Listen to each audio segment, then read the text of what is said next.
Awesome. Again, thank you so much for being here.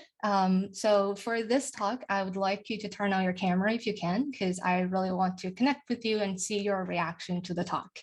But also understand not everyone can do that. So it's totally, if you're comfortable with it, please turn on your camera.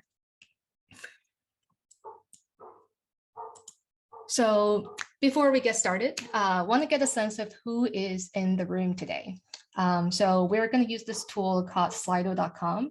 So essentially, if you just like type in slido.com and put in the 6 numbers here, it's 263276. And then you should be able to see a poll. So for example, here, yeah, where did you grow up? So essentially, want to get a sense of what kind of background do people have, and as soon as you type in the answer, it will show up in this poll. Canada.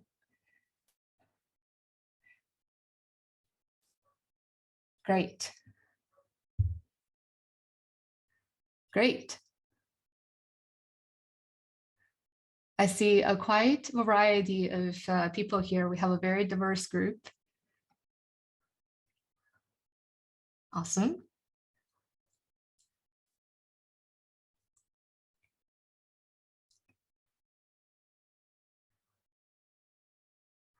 Yes, yes, great. Awesome. We have a very, very diverse group, and thank you so much for joining, no matter where you are, no matter it's morning or evening. Thank you so much for being here. We're going to move on to the next question. You will still have a chance to join if you didn't join for the last question. So how many years have you been working in an English environment? As in, like, English is the main language you use at work.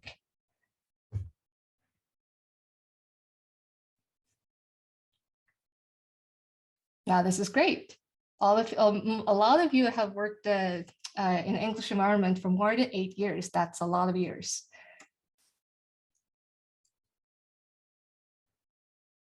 15 years. Oh, 19 years. I see a lot of even higher numbers in the chat.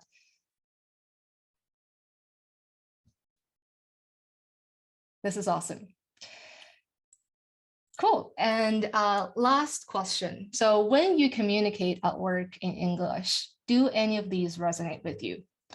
I'm lost. I don't understand what other people are talking about. Having trouble explaining complicated things. I disagree, but I can't convince others. You can choose all 3 if you want to.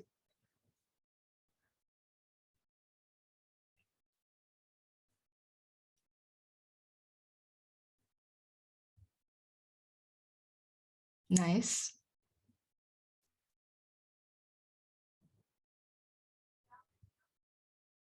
Cool. Looks like the biggest challenges that people have here is to explain complicated things. And I totally resonate with that, because a lot of the technical concepts are just like have so many nuances that you have to explain. So that's totally true. Awesome.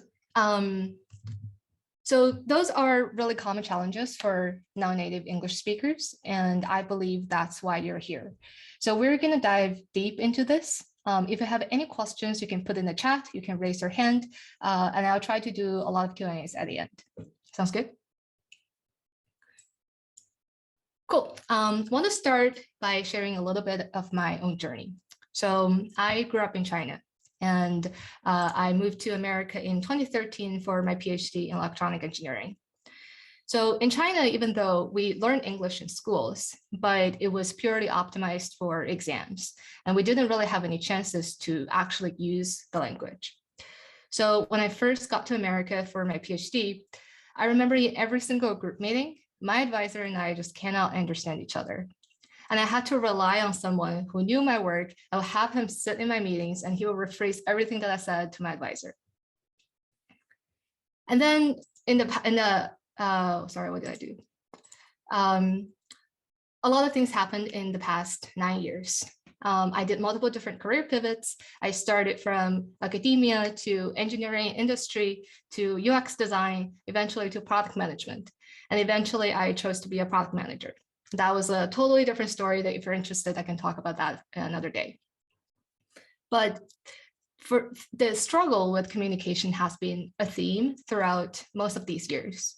And I was this really, really quiet person. I was insecure. I was afraid of speaking up. I did not know how to present my work. I did not know how to convince people. And especially later as a product manager, I have to deal with a lot of different stakeholders. And there were just a lot of challenges for someone who did not speak English growing up.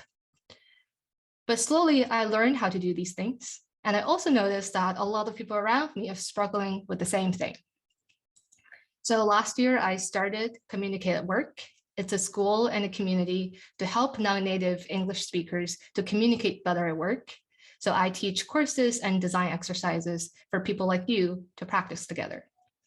So today I will share a couple stories and learnings from my experience, and hopefully that will be helpful to you.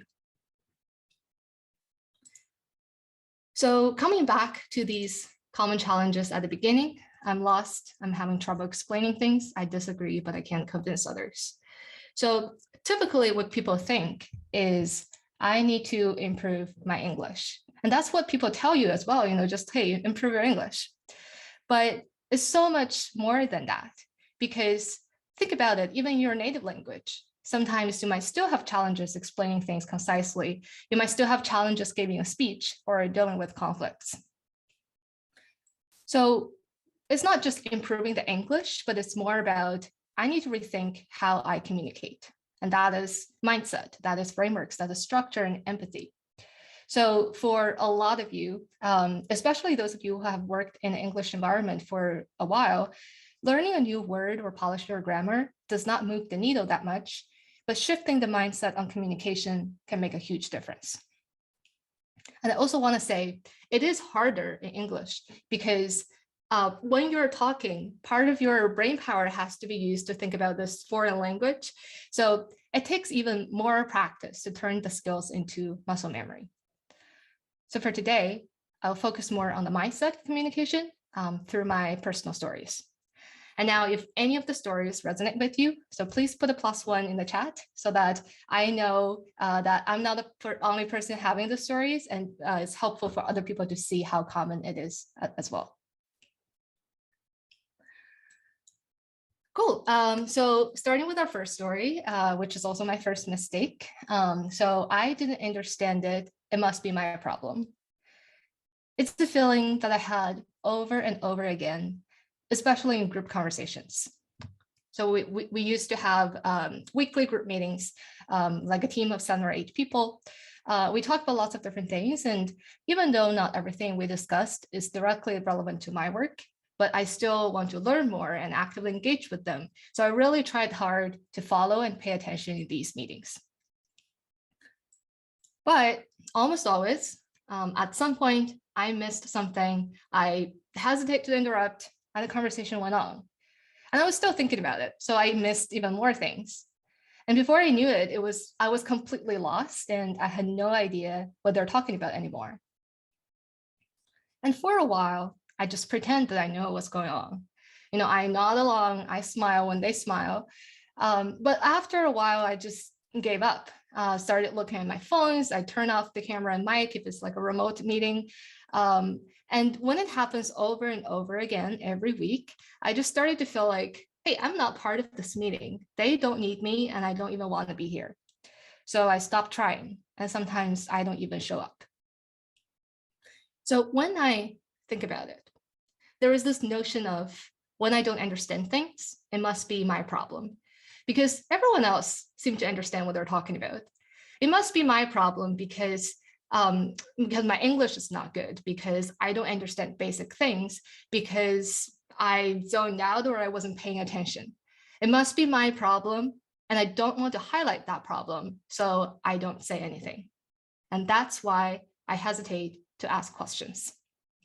I see a lot of +1s, so you can put +1 if that resonates with you.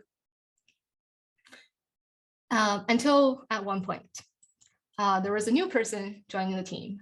And he never shies away from asking questions, all sorts of questions, like, hey, sorry, what was this experiment about?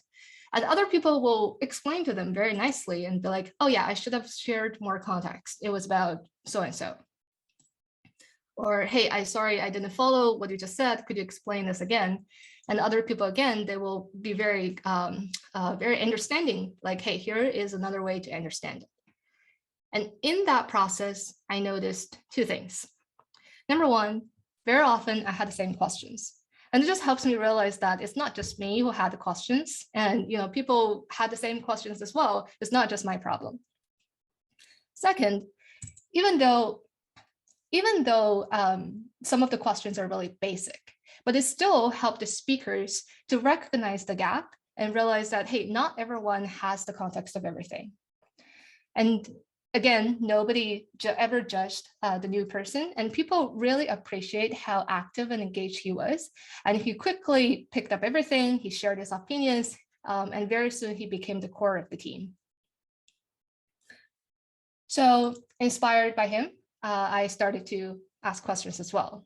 Hey, I didn't understand this. Is the conclusion this and that? Just like all kinds of questions. It just like stopped thinking too much about myself. And again, people really, really appreciate that. And so instead of like me sitting back, camera off, mic off, and just like do whatever that I'm doing, now I'm a lot more engaged. I know what they're talking about. I can chime in with my opinions, and I'm just like, I feel like I'm part of the team now. I'm part of this meeting. And what's even more interesting was that they also started to explain things more clearly.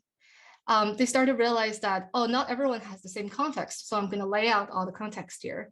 And so here's the context, here is the question, and here are the important takeaways. It's not just for me, it brings a lot of clarity to the whole team. So everyone wins. And now the takeaway of that really, really short story is, number one, all the fear was in my head.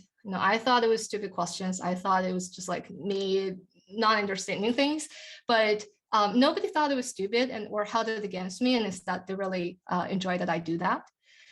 But most importantly, number two, my questions not only helped other listeners in the meeting, but also helped the speakers to recognize the gap. So instead of thinking about, I didn't understand it, it must be my problem. Now I start to think about it, hey, it's just a gap in communication. It's not my problem. And here's the opportunity to bridge the gap. Because when the speaker says something and I didn't get it, there is like a mismatch in that person delivering the message or us receiving that message. And when there's a gap and I don't understand it, I want to highlight it so that everyone knows that, hey, here's a gap, and they will be able to fill it. Now, tactically, I recognize that it doesn't work for every single meeting, because there are meetings that are just like huge and you don't have time to like, interrupt every time and ask your questions. But usually there are two ways to do it. The first way is to ask publicly, as in like when it's like a short, smaller meeting, it's like closer team with like, less than 10 or 15 people. Usually I'll do, hey, just to make sure I understand it correctly, do you mean this and that? Or, hey, just to recap, the conclusion is this. Or just to make sure I'm taking the notes correctly, here's the takeaway, is that right? So that's one way to do it. And obviously, another way is to ask privately. You do this whenever you are not super comfortable like doing this publicly. So one way to do this is you ping them just in the meeting. Hey, sorry, what was that? I didn't get it. Or you ask after the meeting, hey, I missed the part when we talked about this particular thing. Does it mean so and so?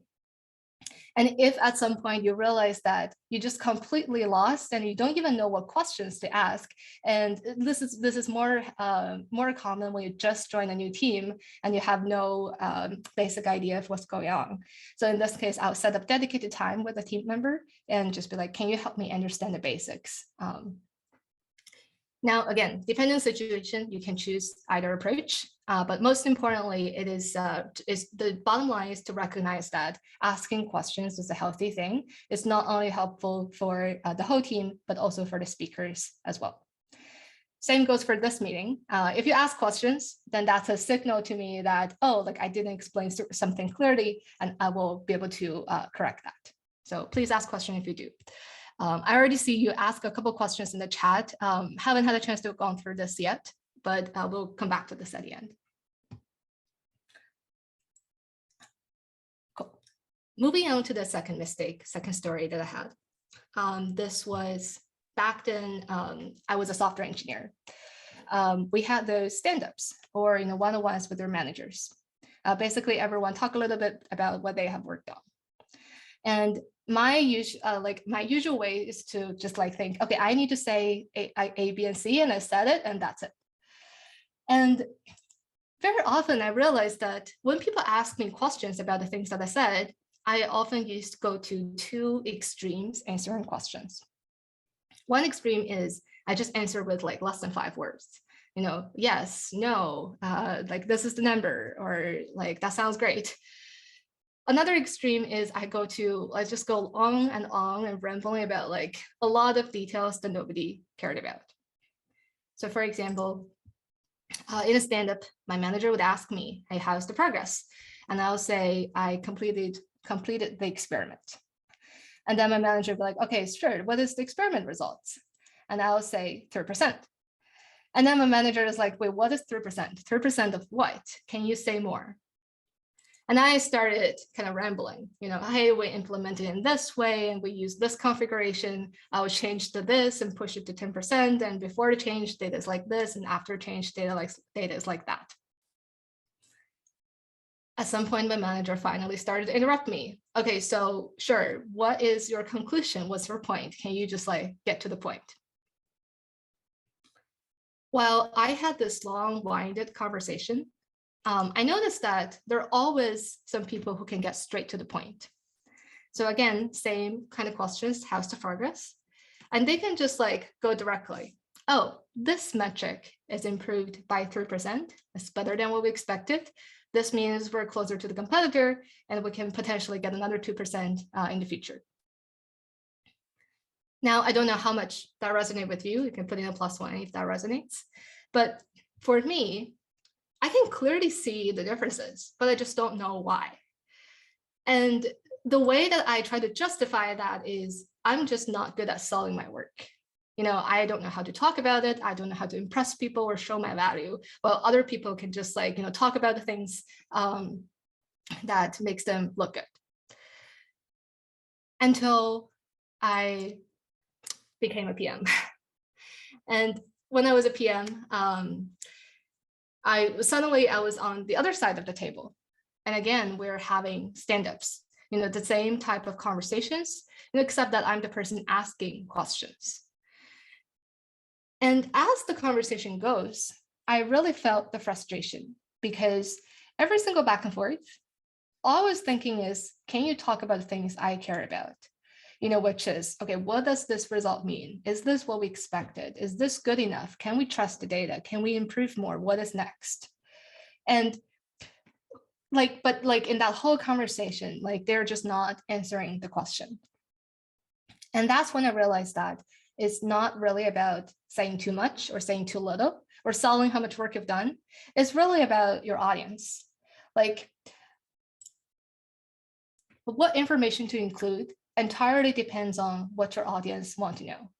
So instead of thinking about I said what I needed to say, you should think about it as I said what they want to know. If they want to know about next steps, I'll talk about that. If they want to know the implementation details, I'll talk about that. If they are a partner teams that will be affected by my work, I'll talk about the implications. So I'll try to frame my message based on what my audience care about. Now, obviously, the obvious question is, how do you know what they want to know, right? Now, again, I'm going to tell you 2 ways to do this. Now, one way is to predict what they want to know. So again, for the same example, when people ask about what the results are, if this person is a manager, so they probably don't really care about the implementation details. They probably care more about the high level goals. What does the result mean, right?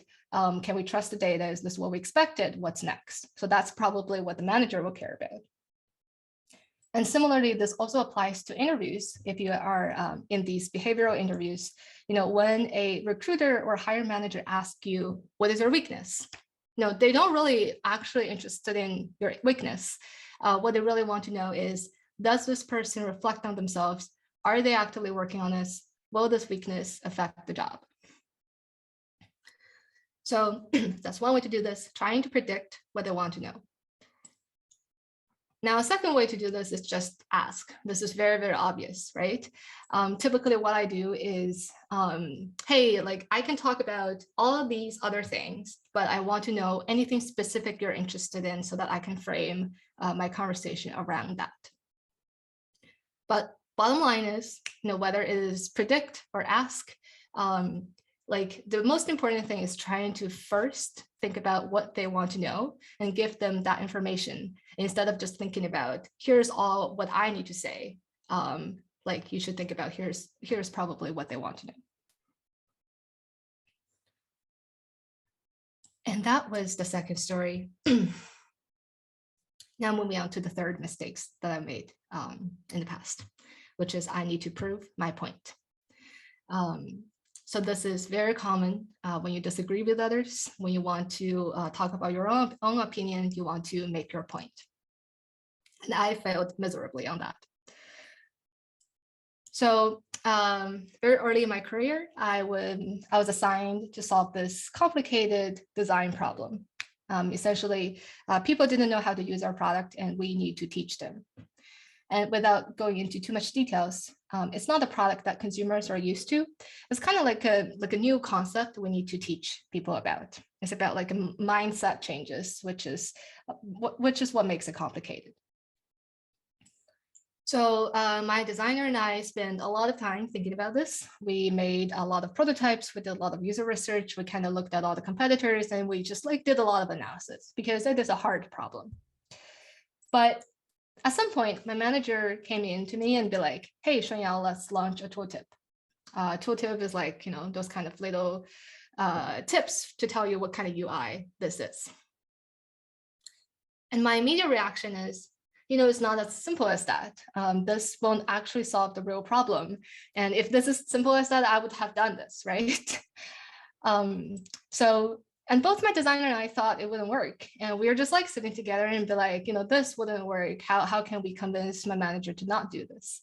So we sat down together and came up with 7 reasons of why this wouldn't work. We write it down and we tried to use that to convince my manager. So it was at the end of a workday. So this was pre-COVID. So we were still working in person. At the end of a workday, I found my manager. I brought him into a conference room. And I just like started drawing on a whiteboard and saying, we shouldn't do this for these 7 reasons. Number 1, because this, then this, and number 2, and this and this. And I just like started going on and on about why we shouldn't do this.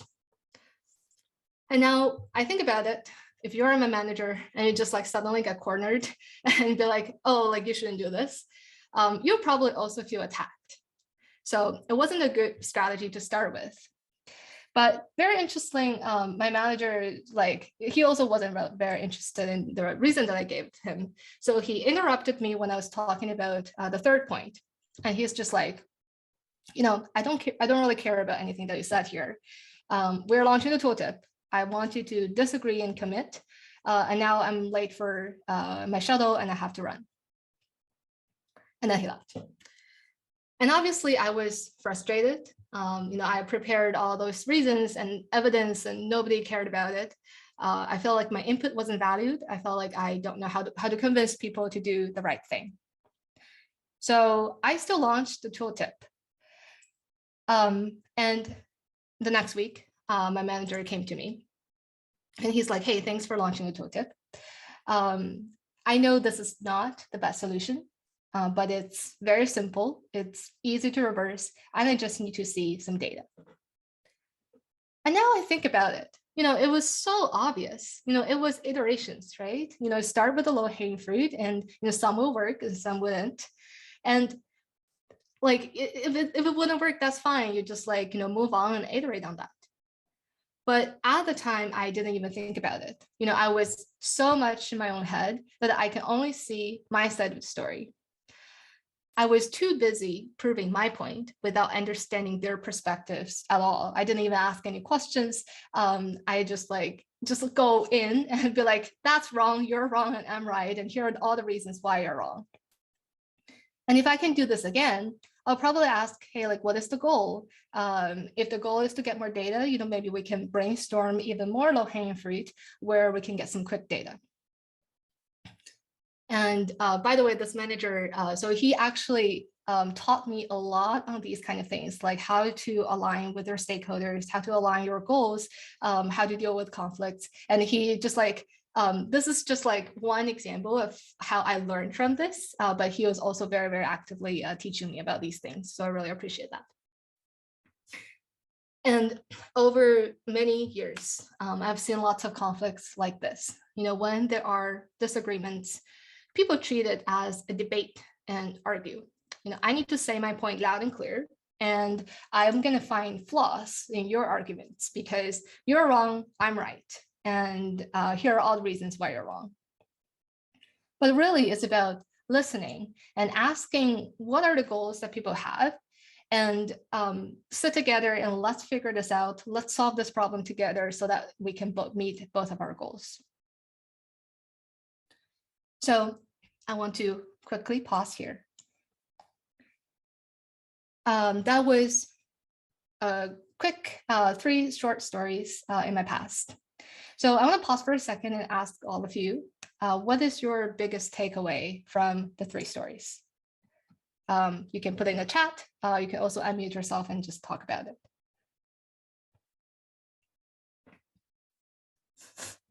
Different kinds of conflicts. Confidence. Learn to listen. Don't be afraid to ask.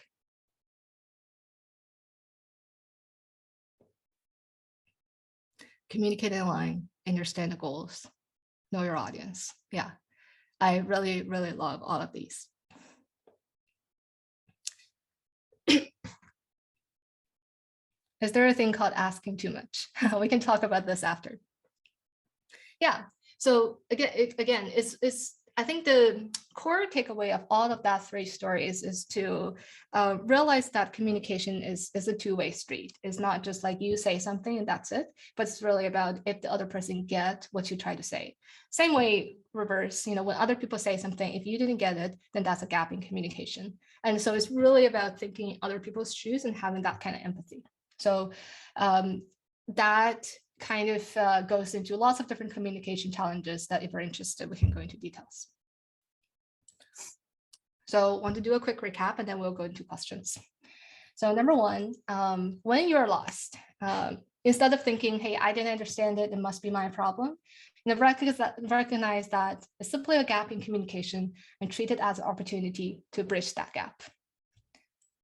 Second, when you're talking about your work or answering a question, instead of just saying what you want to say, think more about what other people want to know. And thirdly, when there are disagreements, instead of just like proving your points, first you want to understand what other people's goals are, and then figure out how to achieve all of your goals together. Now that was just the tip of the iceberg.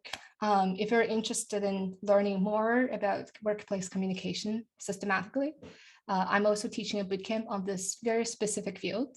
It's a 4 weeks of bootcamps plus a community to practice together.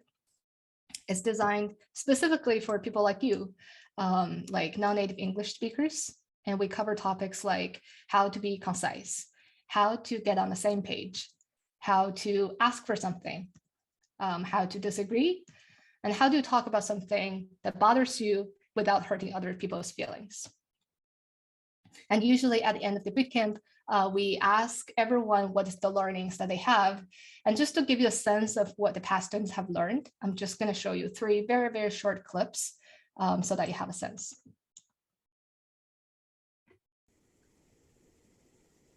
In the presentation or have a meeting with other people, I always like direct into the details I want to say, so people always get lost what I'm trying to say. So after a course, I know I should start with some background information or summarize the purpose of doing this, and then go to details after that. So that'd be super helpful. Just quickly turn on the volume a little bit more. So that was present more clarity, showing more context. I try to organize my knowledge and behaviors through frameworks. And for communication, before this class, I don't really know how do I just structure or find the framework to guide on my communication behaviors. And I think through this course, I find the framework. So going forward, it's easier for me to tune my communication style based on all the frameworks I learned here. So that was the framework, the structure. I think how to address conflict helps me the most because it's very practical and conflicts happen a lot in the past. I just had no idea how to drive the conversation, either let others to make the final decision or let others to solve the confliction. And now I think there's a very clear, structured way for me to follow. The main point is just trying to understand others' context, others' points. That's super helpful. Awesome.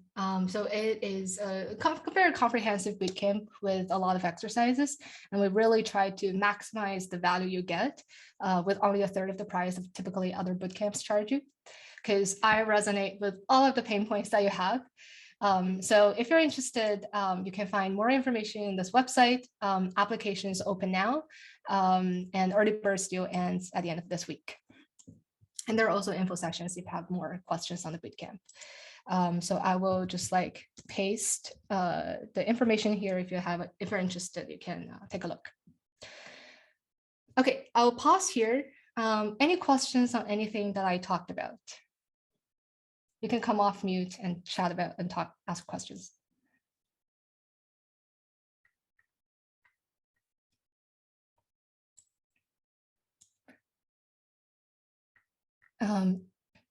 If not, I will also just start looking at the chat. Since there are quite a bit of a chat history, anyone wants to call out your question again?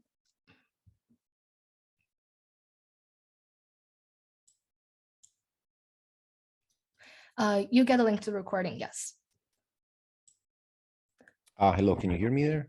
Yes, please. Hello, everyone. I made a comment there at the end, and this is something that I've always told other people that I work with or that my friends or I meet that are not English speaking people, is that we as immigrants into this country have a moral duty to learn the language and pronounce it properly. I'm originally from Colombia, and this is what I tell all other people from my country that come here and have a job here or whatever. I hear them talking and they're just stomping over the language. And I'm thinking, I mean, seriously, we are the ones that made the decision in one way or another to come here. Why are we having Americans go through the excruciating experience of having to deal with our accent, plus on top of that, well, it's not that we can't help it. We really, some of us really try, and it's not about removing the accent. It's about pronouncing properly. So why are we having Americans have to deal with when we are not pronouncing the language properly? I hear people just stomping over the English language, and I'm like, geez, Pete, I mean, come on, give me a break. If you came here, put an effort to learn how to say the R instead of the R. Don't say three, say tree. Don't say three, say tree. I mean, so you have to learn those different inflections in where you put your tongue in your mouth and all that stuff. Come on, people, pronounce properly. So when we're in these meetings, like sometimes I'm on my phone because or we're on our phone, many of us do it, and we have Teams on or Zoom on or whatever, and you have a non-English speaking person stomping the language in proper, just horribly speaking. You can barely understand what they're saying on the phone. I mean, on our laptops or computers, whatever, it's a little more It's a little easier because we have a better sound system. But on the phone, we have this speaker, which is horrible by default. And so it's very, very hard to understand some people. So please make an effort to learn how to pronounce the language. Here's another piece of advice. It's all about the dynamics in the relationships with English speaking people. And when I say dynamics, is that these are the things that they don't teach us. This is what I tell everybody. Dude, they don't teach these kind of things in English class. So that's why I'm asking. That's kind of the thing I say before I talk to someone, or I'm going to talk to in a meeting or do a presentation. English is not my first language, so bear with me. I say that as well. And some things that they don't teach us in English class is the figures of speech. Like I just said, GCPs. So you kind of want to learn all these figures of speech so you know how to incorporate them in your own day-to-day when you're talking English. So you don't come across as he doesn't know what he's saying. He doesn't know what to say. He doesn't know what he wants to convey. He doesn't know what he's, even worse in this technical side of the industry. He doesn't know what he's talking about. Yep. And we know what we're talking about. Yeah, exactly. Yeah. Yeah, that's a really good point. You know, I think accent is underrated, is that a word? Like people don't pay enough attention to accent. So I'll give you an example because, you know, it is right that accent is part of a culture, but it will become a problem if people can't understand it. So for me, I actually went through accent training. So before that, I was really struggling with like S versus TH, you know, like S versus, I guess. So I would say first, and people will think I was saying fourth, or the like other way around. But I started to realize that people just don't understand me, and they'll just ask me like twice when I say things. And that's when I realized, oh, you know, accent has actually become a barrier in communication. So that's when I went to accent coaches.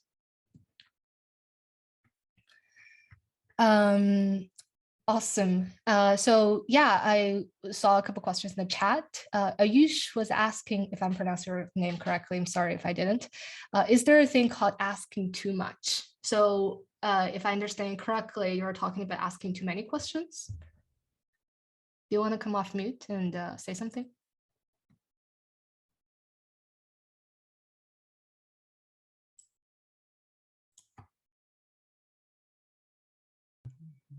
Hi, do you hear me?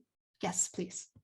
Hi, everyone. Yeah, basically, I actually have the reverse of the problem that you explained, the opposite of the problem that you explained on the first slide, that I'm pretty extroverted and I'm very honest about in a meeting when I don't understand. And sometimes it happens to me that it happens a lot of times that I am the one actually asking a lot of questions, and that kind of, it's okay in the beginning when you're joining a company, but still it happens to me a lot, and I'm like, is this a bad thing? Is this a good thing? Sometimes I'm like always confused. What do you think, as a product manager point of view? What's your opinion on that? Yeah, I'll say the only time that I think would be a problem is that this meeting has limited time and we want to, like, you know, decide on something within a limited time. And that's when I think questions can sometimes use more time than we thought. But other than that, I don't think that there's a problem. Usually, like when you ask questions, that's a great way for people to just like have a conversation and making sure everyone understands each other. And in that case, when the conference had limited time, typically I would say, hey, like, let's talk about this offline. Let's first get through this agenda and we'll talk about more offline. So that's what I usually will say. So just like try to pick up on these cues like this. If you notice that everyone else is trying to talk about something else, and so maybe just like you can save your questions at the end or offline. If I can also add to this, I do think that this is something also a bit cultural and team culture, microcultural related. So I would like best suggest, talking to the team and probably your manager, or ask them to give you a bit of feedback if you have any concerns in terms of, if you're asking too many questions and this is not something that the team is appreciating, or if you need to change the way you are basically, approaching your inquisitiveness. Because I do see that, at different culture, particularly, people handle, curiosity a bit differently, or interruptions a bit differently. Yeah, absolutely. Thank you for adding that. Moetas, I'm sure I didn't pronounce it correctly. You mentioned you didn't catch the first point. Can you say more about what was confusing to you?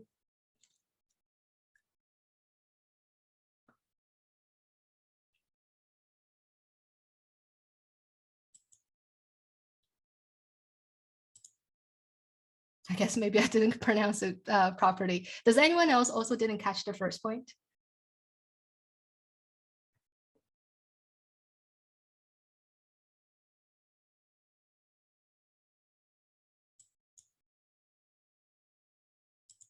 Okay.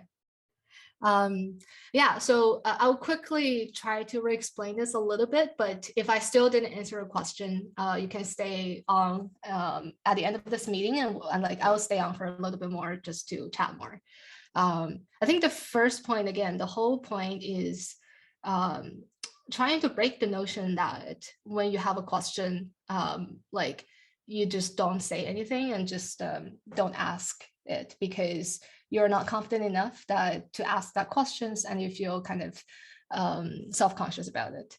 And what I try to say is questions is a really, really healthy thing because it makes the speaker to know that they didn't deliver the message clearly. So for example, this is an excellent example because I thought I talked about the first point clearly and you didn't get it. And that's totally fine because that's a signal to me that maybe there's something that I should have said that I didn't say.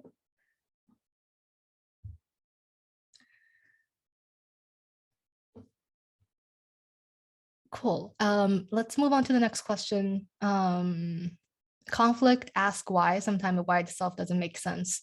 Nitin, are you still there? If you are here, do you want to say more about this? Yeah, I mean, I read, I think, on your website that, or at least the dealing with conflicts, how do you deal with conflicts? It's about ask why, understand other people's opinion. But my observation is that's half the time you can't, it's not about English, it's about just difference of opinion. So the conflict stays. So I was just trying to wonder, like, when you have a context of why, what is it you're intending to understand, just different point of view, and then, but yeah, there is sometimes no agreement with that point of view. Yeah, absolutely. So acceptance, I would say the word acceptance of that point of view. Yeah. Yeah, like this is actually a lot bigger problem than just like asking why. But the reason I said asking why is because typically people don't say why or don't say the actual why. So typically when you have a conflict, let's say, okay, I think this button should be blue and you think this button should be green. And because it looks better, you both think it looks better in different ways. But if you just like focus on that and you're head against head on like which color it should be, but you should ask more about like, what's beneath it. Why do you think blue is better than green? And maybe they'll tell you about like a different time of a different website that they have used before and how that changed their experience. So essentially, most of the conflicts are on the surface, but the conflict has so many other things that's beneath it that comes from your culture experience, your context, your assumptions, and the only way is trying to, I call this ask open-ended diagnostic questions, if you've heard of that, but you try to diagnose what is the real problem and try to solve that.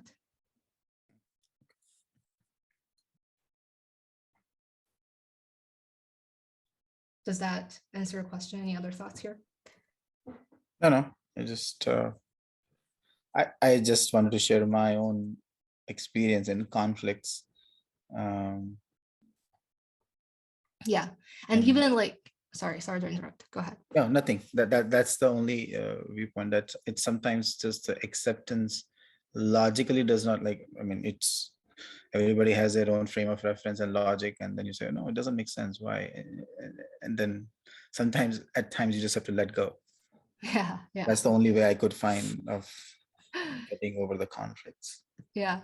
I mean, like, picking your battle is also a way to do this. So you don't have to fight on every single thing. But like, it's a good strategy. It's like you know how to do it and just choose when to use that. Yeah. Sure. Thank you. What is the next question? Pronunciation will be easier. I think that's a statement. Does anyone else have questions? You can just come off mute or raise your hand.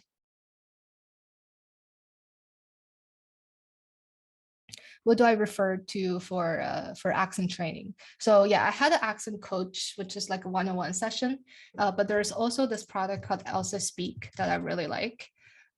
So it kind of diagnoses what is going on with your accent, and you can just like practice specific words for these things.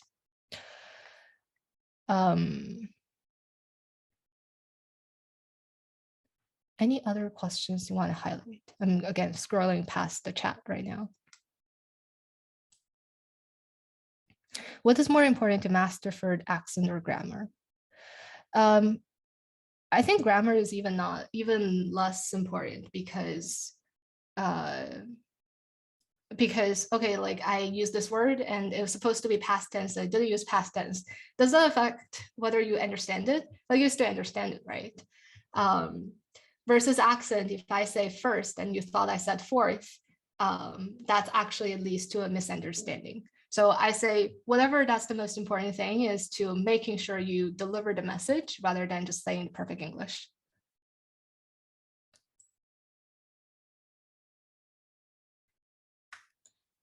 Awesome. Any other questions? I know we are a little bit over time. I can stay on. I'm also going to stop recording so that if you have questions that do not want to be on record, that would be great. So let me stop recording right now.